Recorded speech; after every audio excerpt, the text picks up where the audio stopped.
Uau! Ebenezer, Shalom, paz esteja consigo. Meu nome é Alberto Guni, seu irmão. Sou filho do apóstolo Lourenço Luiz Folho, o homem de Deus na minha vida. Queremos agradecer a Deus nesta tarde pela oportunidade. Só vim passar para deixar um versículo para você perceber. Para quem esteve a acompanhar a ministração de domingo, a pai estava a dar um testemunho, um dos testemunhos de livramento que Deus deu. Foi de ser perseguido e Deus lhe mandar estacionar, ele obedeceu, estacionou. E aí Deus acabou lhe livrando e lhe mandando até ir em direção de onde o inimigo estava, porém o inimigo não viu nada. O que eu quero te dizer com isso? Só venho deixar uma palavra de encorajamento para a sua vida, uma palavra de fé na sua vida, uma palavra que irá impulsionar, levantar o seu espírito nesta tarde. Uau! Estamos a orar. Estamos a orar antes de lermos aqui 2 versículos e para terminar, não quero levar seu tempo, só quero mesmo deixar uma palavra amiga de coração para coração. Deus, te damos graças, obrigado por cuidares de nós, obrigado por nos agraciar, obrigado por nos abençoar, obrigado pela saúde, obrigado pela vida, obrigado pelo privilégio de sermos chamados seus filhos. Obrigado, Jesus, pelo seu sangue derramado na cruz do Calvário. O sangue que o Senhor pagou todas as nossas dívidas, aquilo que eu deveria pagar, aquilo que meu irmão e minha irmã deveriam pagar. Porém, Jesus pagou tudo.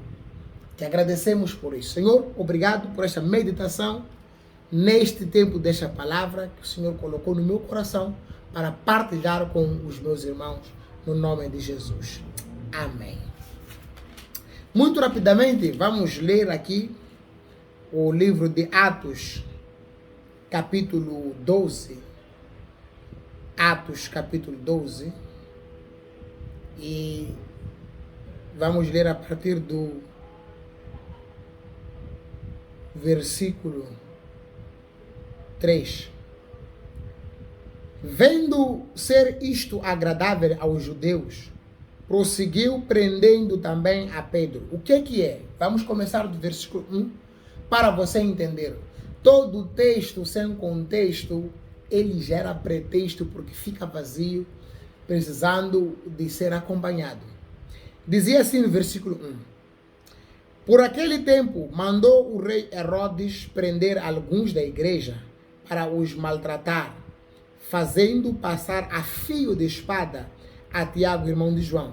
Quando ele mandou matar o apóstolo, o Tiago, irmão de João, a Bíblia diz que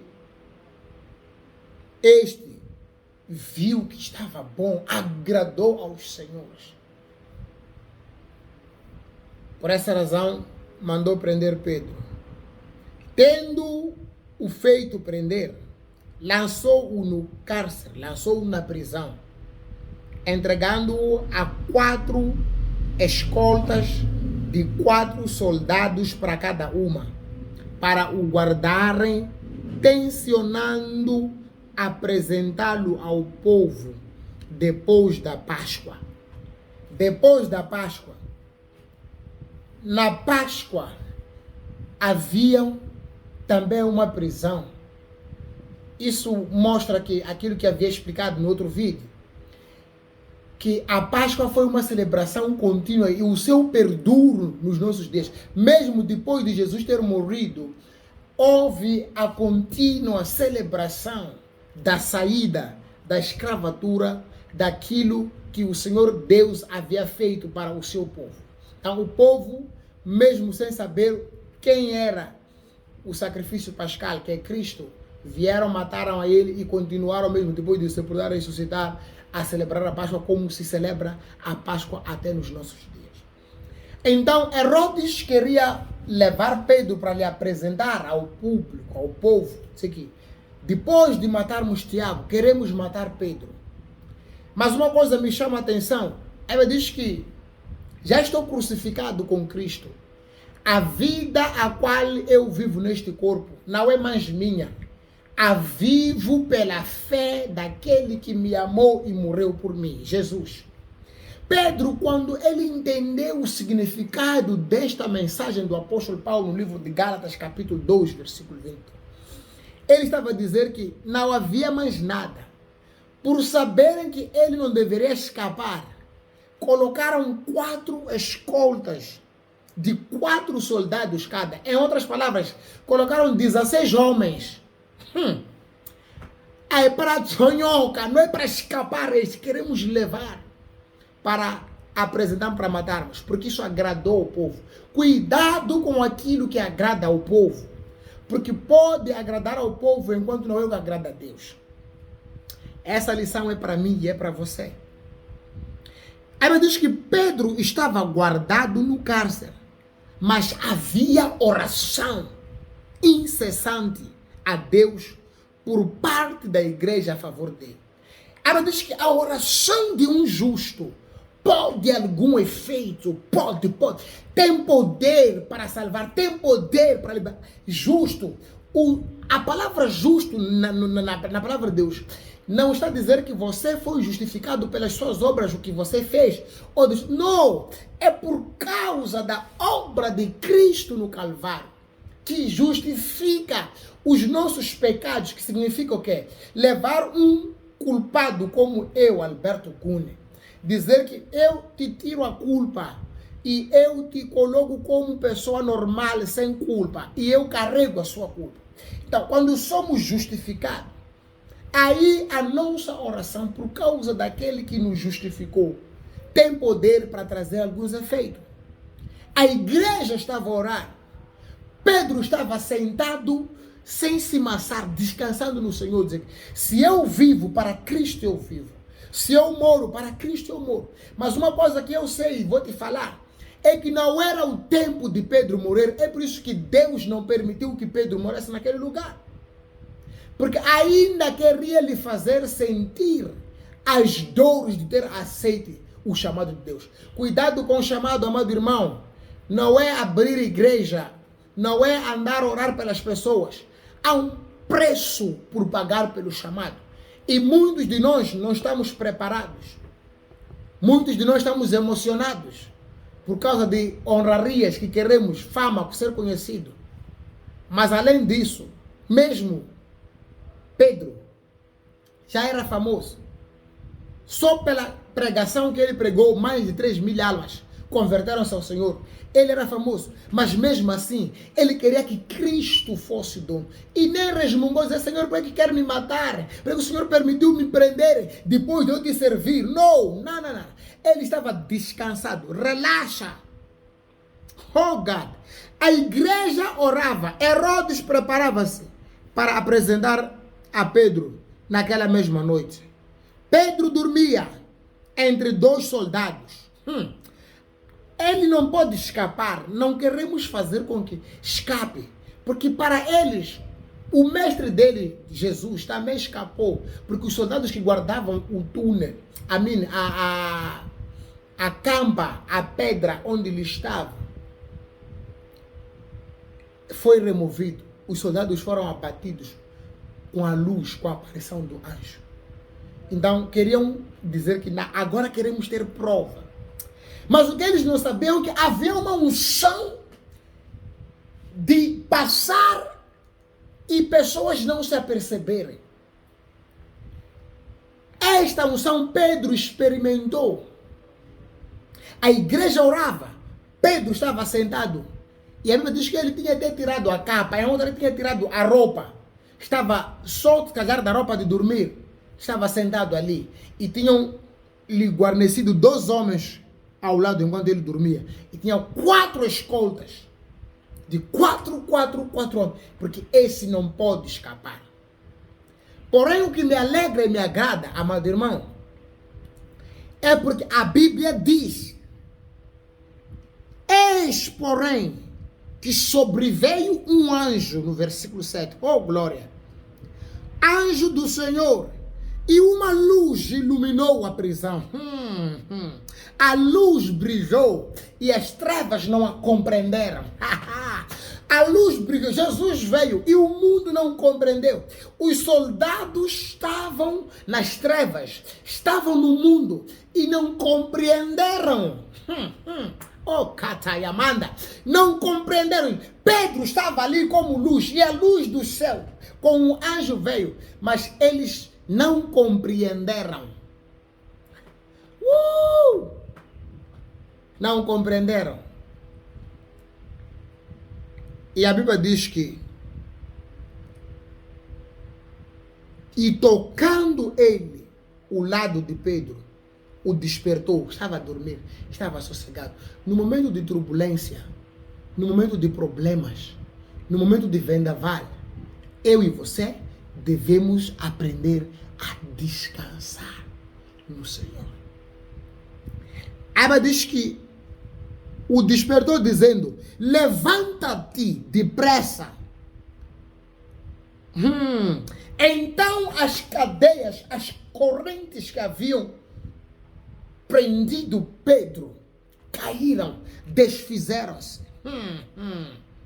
Por causa da palavra. Levanta-te depressa. Ele obedeceu. Quando ele levantou, as correntes caíram. Oh my God. Oh God, thank you Jesus. Então as cadeias caíram-lhe das mãos. Disse-lhe o anjo: cinge-te e calça as sandálias. Vista-se e ponha os alparques, ponha sandálias, ponha sapato, porque temos que andar agora.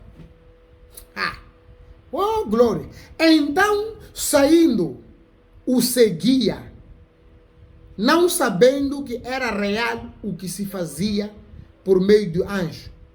Parecia-lhe antes uma visão. Depois de terem passado a primeira e a segunda sentinela, chegaram ao portão de ferro que dava para a cidade, o qual se lhes abriu automaticamente. Há portas na minha e na sua vida que quando Deus começar a agir na causa, basta pararmos, elas devem se abrir automaticamente. Oh, glória a Deus! Aleluia! O portão do ferro não precisou de ninguém para abrir. O portão que pesava, Deus é especialista em pesos, só fez isto. E eles passaram seguindo o anjo. E saindo, enveredaram por uma rua. E logo adiante o anjo se apartou dele. Então Pedro, caindo em si, disse: agora sei verdadeiramente que o Senhor enviou o seu anjo e me livrou da mão de Herodes e de toda a expectativa do povo judaico. Quer dizer uma coisa, os soldados ficavam lá com um outro Pedro sentado, enquanto o Pedro verdadeiro, aquele que queriam apresentar, já tinha saído. Acho que quando chegou o tempo de apresentar, só viram que não tinha ninguém e todos foram vistos como malucos, que disseram que haviam prendido Pedro, mas Pedro não estava lá. E por vergonha, porque tinham certeza que tinham lhe prendido, não foram mais atrás dele para lhe procurar. Porque não era o tempo de Pedro morrer. Enquanto não for o tempo de Deus fazer coisas na sua vida, acredite, você não irá morrer. Parecia um sonho. Quero declarar isso na minha vida. Que Deus faça coisas que irão parecer sonho enquanto são reais. Quero terminar. Salmos 127. Oh, glória. Thank you, Jesus. Obrigado, Senhor, pela tua palavra. Que a unção de passar despercebido com olhos abertos não te passe em nome de Jesus. Não importa a sua situação. Os teus inimigos que passes, eles já te olharem e sem saberem que és tu. E que a glória, a luz que encandeou a cadeia possa lhe acompanhar. Que Jesus é a luz. Lâmpada para os meus pés é a tua palavra e luz para os meus caminhos. Diz assim, Salmos 126. Quando o Senhor restaurou a sorte de Sião, ficamos como quem sonha. Então a nossa boca se encheu de riso e a nossa língua de júbilo. Então, entre as nações diziam, grandes coisas o Senhor tem feito por eles. Com efeito, grandes coisas fez o Senhor por nós. Por isso estamos alegres. Restaura, Senhor, a nossa sorte, como as torrentes no Negueb. Os que com lágrimas semeiam, com júbilo ceifarão. Quem sai andando e chorando, enquanto semeia, voltará com júbilo, trazendo os seus feixes. Que o Senhor possa colocar alegria na sua boca. Você que me ouve, você que me vê, você que me assiste. Deus do meu Pai possa colocar aquilo que trará alegria na sua vida. E as coisas irão acontecer de forma automática, como se fosse um sonho. E toda glória, honra, louvor e exaltação será dada para o Senhor. Que o Senhor, na sua bendita paz, graça, o amor de Deus Pai, a comunhão do Espírito Santo e a graça possa prevalecer na sua vida. No nome de Jesus. Eu oro e declaro que sua vida não será mais a mesma. Você que ainda não aceitou Jesus, você que disse que, não, me mentiram, experimenta esse Jesus. E você não se vai arrepender. Portas vão se abrir por si só. A unção de passar enquanto o seu inimigo está a passar, você vai tomar parte dela. E o Senhor vai restaurar a vida de Sião. O Senhor vai restaurar a sua vida e vai colocar risos na sua boca. Você vai rir à toa. A unção da alegria há de entrar, começar a reinar e você vai se beneficiar. No nome de Jesus, eu falo bênção, falo proteção, falo vida. E te convido a vir se juntar neste domingo, na Divina Esperança, o culto pontualmente às 8h30. Venha, vamos celebrar esse Deus. Venha para ouvir outra instrução. Através de quê? Do Pai. Por quê? Porque eu não faço nada senão aquilo que vejo meu Pai fazendo. Eu também estou fazendo aquilo que vejo o meu Pai na fé. O meu Pai que cuida do meu coração, do meu espírito, da minha alma. Que é o meu pastor, o meu líder, apóstolo Lourenço Luiz Fora. Então, te convido, venha neste domingo, venha experimentar Jesus da Bíblia. E a sua vida não será a mesma. Em nome de Jesus.